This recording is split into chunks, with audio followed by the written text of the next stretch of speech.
Olá, boa tarde. Já estamos ao vivo em canal aberto para Rio Grande e região, no 12 da Claro TV e também no nosso canal no YouTube. Na tela, imagens da Lagoa dos Patos, na rua Henrique Pancada, em Rio Grande. Segunda-feira de sol e um pouquinho de vento, já característico da nossa cidade. Termômetros marcam 25 graus neste momento. Na edição de hoje, Carreta de Saúde Preventiva do SESC está em Rio Grande, com doses de diversos imunizantes disponíveis à população. Este e outros assuntos você confere a partir de agora no Informe Região.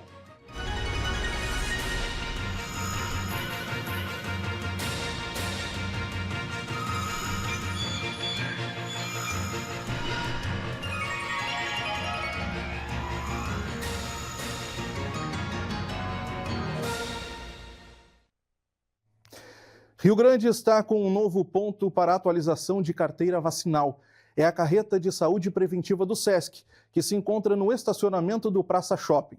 As doses disponíveis são contra HPV, meningocócica, hepatite B, tríplice viral, febre amarela, Covid-19 e difteria e tétano. O atendimento ocorre de segunda a sexta-feira, das 8 ao meio-dia e da 1 às 4h30 da tarde. A carreta segue na cidade até o dia 4 de abril. Crianças cada vez mais expostas às telas desde muito cedo. Celulares com vídeos curtos e jogos digitais passaram a ocupar parte da rotina infantil. O comportamento acendeu um alerta entre médicos e educadores sobre os impactos no desenvolvimento e no aprendizado. O consumo acelerado de conteúdos digitais tem moldado a infância da chamada geração alfa, termo usado para definir as crianças nascidas a partir de 2010. Vídeos curtos, estímulos visuais constantes e pouco tempo de pausa passaram a fazer parte do cotidiano. Segundo a pesquisa TIC Kids Online Brasil, 93% das crianças e adolescentes já estão conectados. Mas essa exposição precoce tem um preço alto: a saúde. Especialistas associam o uso intenso ao aumento de ansiedade, distúrbios do sono e acendem um alerta no desenvolvimento neurológico. Um reflexo direto de como o cérebro infantil reage ao excesso da chamada dopamina digital. O contato da criança com a internet nos primeiros 1000 dias de vida pode ser muito danoso para o futuro da criança. É um período onde o cérebro está se formando muito intensamente, com muitas modificações e principalmente a busca por recompensa pode ficar alterada, né? A criança tem na internet uma satisfação muito rápida do período de recompensa. Então depois, se ela tem muito contato com a internet nessa época, depois ela não consegue gerir a vida dela com as expectativas naturais, né? Que é esperar. Relatórios da Associação Americana de Pediatria reforçam que o cérebro precisa de interações reais e estímulos sensoriais. São experiências que o mundo virtual simplesmente não consegue substituir. Elas precisam do contato do olho, né, do contato visual, elas precisam do contato de proximidade, precisam do contato de apego, né, precisam desenvolver o afeto e a tela tira essa possibilidade da criança desenvolver o afeto nessa idade. Então, basicamente, ela vai ficar com ansiedade e depressão. E é na escola onde os efeitos ficam ainda mais evidentes. Professores convivem cada vez mais com alunos com dificuldade de socialização. Um cenário agravado pela pandemia, quando as telas viraram a única janela para o mundo. Andrea é professora em uma escola infantil e viveu os efeitos causados pelo período. Pegamos crianças que não falavam, que não faziam troca com outras crianças, crianças muito introspectivas, crianças que não sabiam socializar, crianças bem mais estressadas, tá? Crianças não sabem esperar.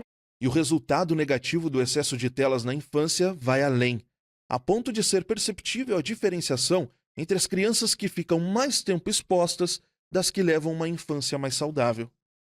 Crianças que fazem uso de tela são crianças que não têm paciência nenhuma, que se estressam, são crianças estressadas, são crianças que se jogam no chão, que fazem mais birras. Que hoje em dia as crianças têm os déficits de coordenação motora. São crianças que não sabem pular um objeto, por exemplo. Tem um objeto na frente, se apavoram, né? Não conseguem desviar do objeto, não conseguem se organizar. Mas o que começa como uma carência de afeto na primeira infância vai ganhando outras camadas conforme os alunos crescem, desafiando os professores a trocar o diálogo do acolhimento pela disputa direta em busca de autoridade e de capacidade de convivência. Os efeitos da conexão sem limites ficam ainda mais evidentes na adolescência, onde a ansiedade e a dificuldade de socialização parecem ter se tornado o novo normal dos alunos. As crianças que saíram, né, no dia que se paralisou as escolas e a cidade, não são as mesmas que retornaram, apesar de serem os mesmos estudantes, né? Tudo é imediato na internet. Então, por exemplo, num conflito entre 2, 3, 4 estudantes, eles querem que as coisas se resolvam na hora.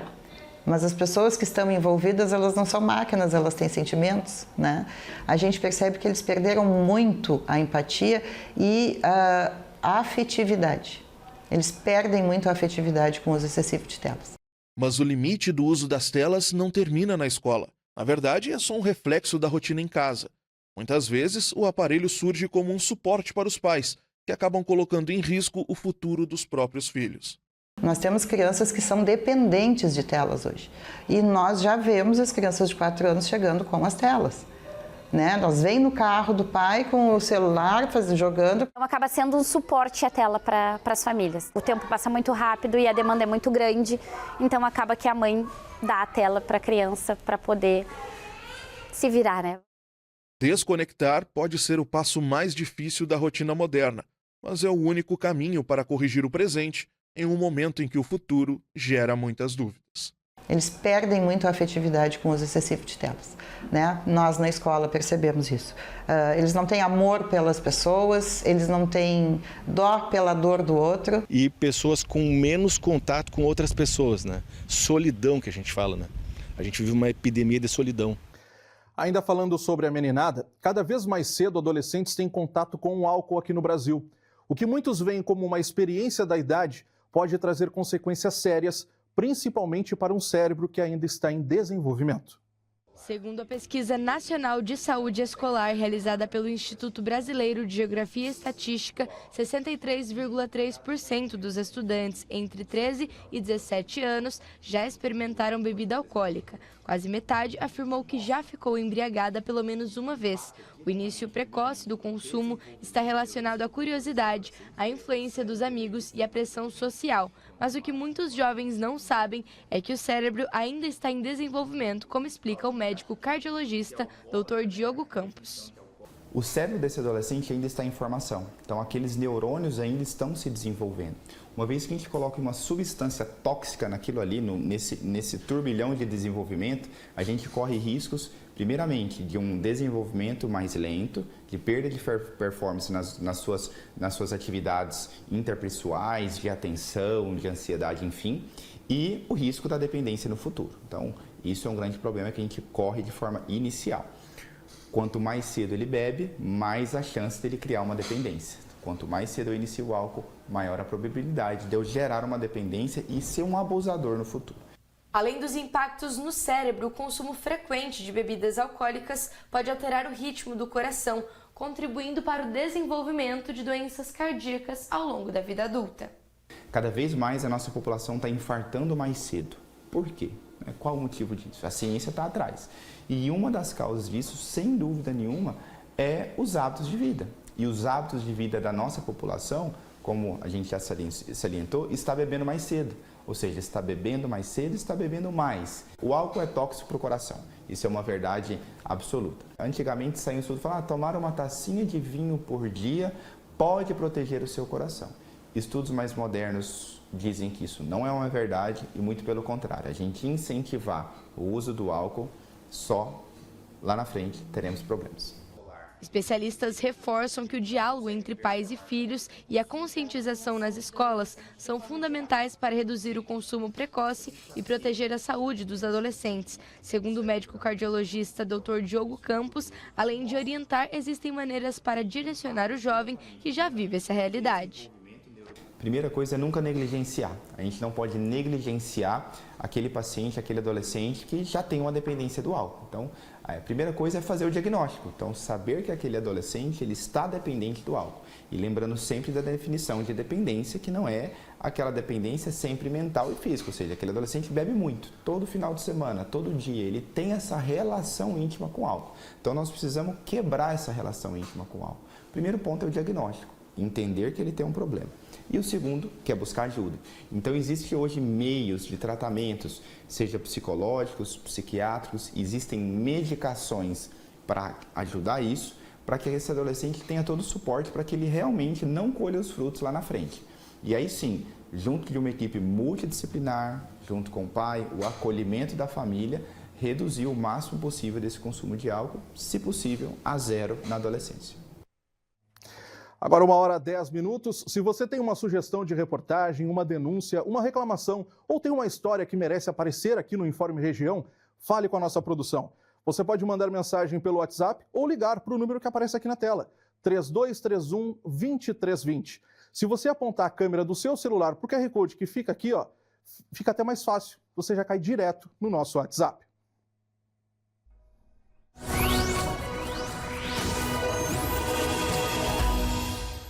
A segunda-feira é de sol entre nuvens em todas as cidades da área de cobertura da TV O Farol do Sul. Nas temperaturas, Dom Pedrito registra os extremos do termômetro, máxima de 30 e mínima de 17 graus. Amanhã, terça-feira, o tempo segue estável nas 5 cidades. Nos termômetros, Dom Pedrito e Venâncio Aires dividem a maior temperatura, com 32 graus. Já a menor fica em Venâncio Aires, com 21 graus. A inadimplência no Brasil atingiu em janeiro o maior patamar em quase 9 anos. Dados do Banco Central mostram que, com a taxa básica de juros em alta, cresce a dificuldade do brasileiro para honrar compromissos básicos. Janeiro costuma ser um mês difícil, com IPVA e IPTU batendo a porta, mas em 2026 o peso foi maior. A alta da inadimplência para 5,5% não é apenas um número, ela representa milhões de famílias e empresas que não conseguiram pagar empréstimos com recursos livres. O cenário é reflexo direto dos juros altos. Para se ter uma ideia, a taxa média cobrada pelos bancos no crédito livre saltou para quase 48% ao ano. Isso fez com que a procura por novos empréstimos despencasse no primeiro mês de 2026. Desde 2017 não se via tanta gente devendo ao mesmo tempo. Em um ano a alta foi muito rápida, mais de 1 ponto percentual. E o banco repassa esse risco para o bolso do cidadão. É o chamado spread que disparou.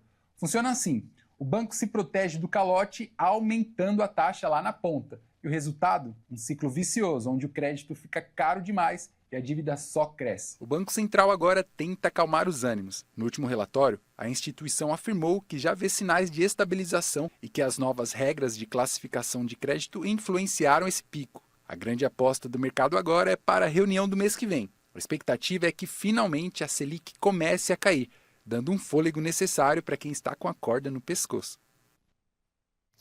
Viajar de avião voltou a movimentar os aeroportos do país. Mas a retomada do setor aéreo também trouxe um aumento expressivo nas reclamações de passageiros. Cancelamentos, atrasos e problemas com bagagens estão parando na justiça.